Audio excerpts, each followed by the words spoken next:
दिल्ली में सरदार वल्लभ भाई पटेल की 150वीं जयंती पर राष्ट्रीय एकीकरण मार्च। सरदार वल्लभ भाई पटेल की 150वीं जयंती के शुभ अवसर पर युवाओं में राष्ट्रवाद, आत्मनिर्भर भारत और अखंड राष्ट्र की अलग जगाने के लिए राष्ट्रीय एकीकरण मार्च आयोजित किया गया। भारत सरकार में केंद्रीय राज्य मंत्री हर्ष मल्होत्रा ने वाजपेयी शाहदरा जिला कार्यालय में प्रेस वार्ता के दौरान बताया कि इस मार्च का मुख्य उद्देश्य युवाओं में राष्ट्रीय गौरव को जागृत करना, समाज के प्रति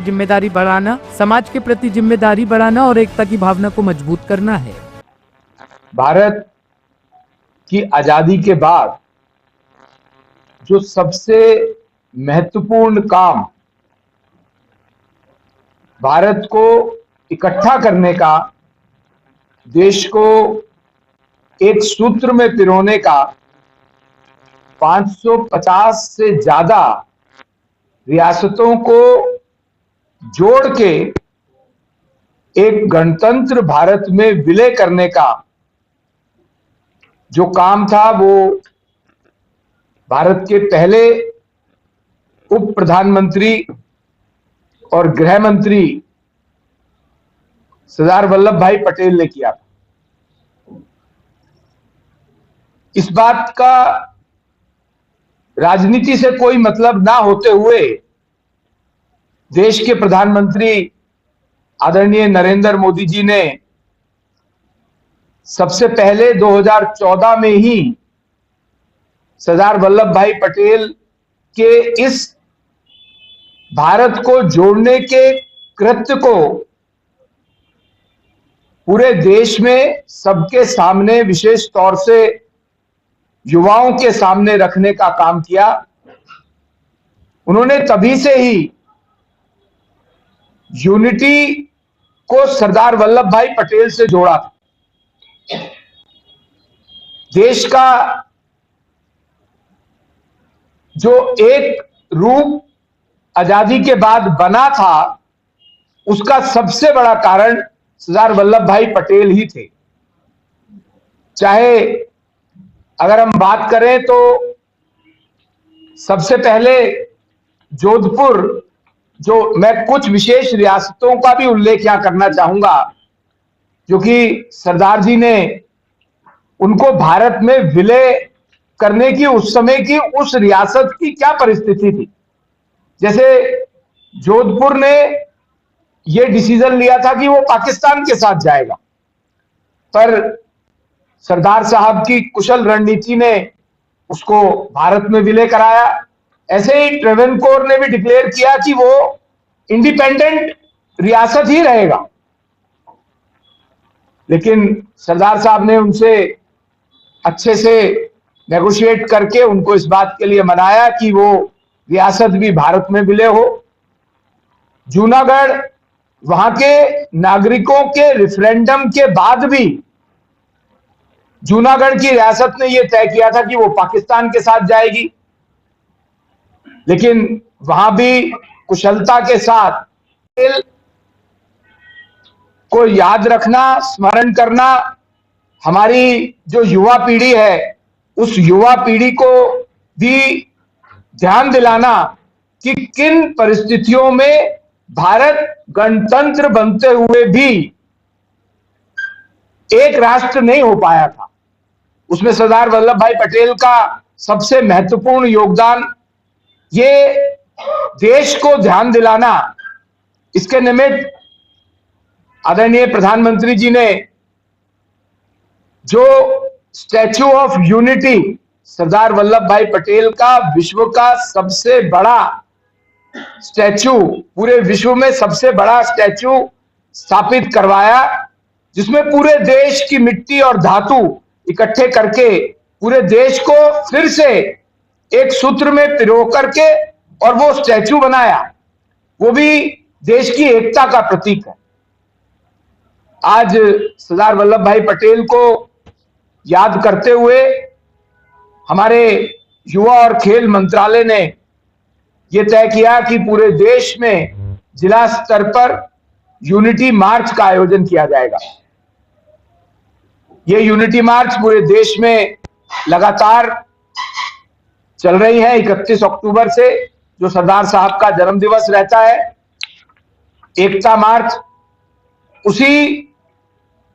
श्रेणी में, उसी श्रृंखला में हमने अपनी पूर्वी दिल्ली लोकसभा के दोनों जिलों में, जो हमारे संगठनात्मक जिले हैं और हमारे यहाँ पर प्रशासनिक जिले भी 3 पड़ते हैं, बल्कि 3 से थोड़ा सा हिस्सा एक और जिले का भी आता है, हमने तय किया है कि यहां पर हम 3 यूनिटी मार्च निकालेंगे। 2 यूनिटी मार्च, एक यूनिटी मार्च कल से है, जो कि मैं आपको जानकारी देता हूं। कल सुबह 10 बजे से विकास मार्ग वालिया नर्सिंग होम से लेकर के कड़कड़ी फ्लाईओवर तक रहेगी और इसमें समाज के हर स्तर के नागरिक इसमें भाग ले रहे हैं, चाहे वो स्कूल के बच्चे हों, आरडब्ल्यूए के पदाधिकारी हों, मार्केट एसोसिएशन के लोग हों, विभिन्न सामाजिक संस्थाओं के लोग हों, छठ पूजा समिति के पदाधिकारी और उनके सदस्य हों, हमारे अन्य बहुत से सामाजिक संस्थाएं हैं, उन्होंने इसमें हमें सहयोग देने के लिए कहा है। और ये यूनिटी मार्च हम 13 तारीख कल पहली जो हमारा विकास मार्ग है लक्ष्मी नगर वालिया नर्सिंग होम से प्रारंभ करके कड़कड़ी मोड़ के फ्लाईओवर तक लेके जाएंगे। उसी श्रृंखला में हमारी दूसरी जो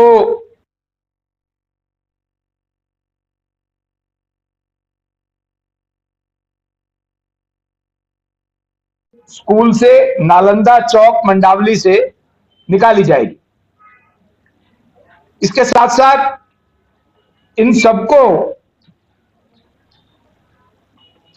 यूनिटी मार्च के साथ साथ विभिन्न अन्य कार्यक्रम जो पूरे देश को एक सूत्र में बांधने वाले हैं और सरदार वल्लभ भाई पटेल को और उनके देश को एक सूत्र में बांधने के प्रमुख काम को जनता तक, विशेष तौर से युवाओं तक पहुंचाने के लिए हमारे विभिन्न कार्यक्रम भी लगातार पूरे देश में चल रहे हैं,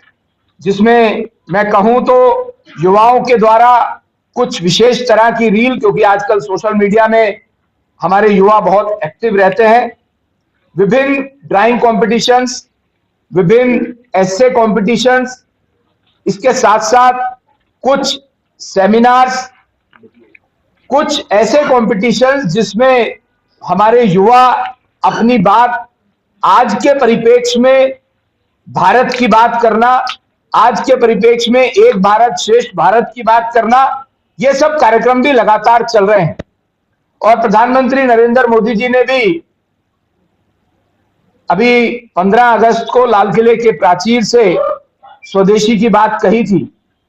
वो भी स्वदेशी बहुत बड़ा मूवमेंट था, भारत की आजादी करवाने के लिए भी, भारत को स्वतंत्र कराने के लिए भी। उस समय भी स्वदेशी की मूवमेंट महात्मा गांधी जी ने प्रारंभ करी थी और पूरे देश को एक रूप में बांधने का जो काम सरदार वल्लभ भाई पटेल ने किया था, उसके पीछे भी उनका ये दृढ़ विश्वास कि भारत एक है और एक रूप में ही एक भारत ही श्रेष्ठ भारत है, उस बात से प्रेरणा लेते हुए आदरणीय मोदी जी ने स्वयं अपने बहुत से वक्तव्यों में भी कहा और स्वदेशी अपनाने के लिए भी कहा है। तो स्वदेशी आज के समय में भी भारत को आत्मनिर्भर बनाने वाला एक बड़ा मूवमेंट है। स्वदेशी का अर्थ जो भी निर्माण भारत में हो रहा है, किसी भी कंपनी के द्वारा हो रहा है, जिसमें भारत के लोगों का, भारत के नागरिकों का पसीने की महक है, भारत की मिट्टी की महक है, वह स्वदेशी है। अगर मैं सिर्फ एक ही उदाहरण दूं तो 2014 से पहले हमारे देश में केवल 3 फैक्ट्रीज थी जो मोबाइल बनाती थी। स्वदेशी का आवाहन और आत्मनिर्भर भारत का आवाहन आदरणीय प्रधानमंत्री जी ने जब किया तो आज देश में 300 से ज्यादा मोबाइल बनाने वाली फैक्ट्रीज हैं। भारत के प्रधानमंत्री आदरणीय नरेंद्र मोदी जी का 2047 में विकसित भारत का जो सपना है वो आत्मनिर्भर भारत से और स्वदेशी अपनाने से ही होगा, जिसके लिए उनके जीवन को जन जन तक पहुंचाने के लिए उनके द्वारा किए गए भारत को एक भारत बनाने के लिए ये सब बातें आज हम 140 करोड़ देशवासियों तक पहुंचाने के लिए हमारा युवा एवं खेल मंत्रालय यूनिटी फॉर मार्च का आयोजन कर रहा है, जिसमें मैं आपके माध्यम से पूरी पूर्वी दिल्ली के प्रत्येक व्यक्ति को, समाज को आह्वान करता हूं कि वो यूनिटी फॉर मार्च की जो हमारे 3 कार्यक्रम है, 3 मार्च है, उसमें सम्मिलित हो। और मैं आप पत्रकार बंधुओं से भी निवेदन करता हूं कि आप सब लोग भी इस काम में, देश को आत्मनिर्भर बनाने में आपका बड़ा रोल है, आप लोग भी इसमें मदद करें, जन जन तक ये बात पहुंचाएं। आप यहाँ पर उपस्थित हुए हमारे कहने पर मैं आपका बहुत बहुत धन्यवाद करता हूं। भारत माता की जय। टॉप स्टोरी ब्यूरो के लिए दिल्ली से रवि डालमिया की रिपोर्ट।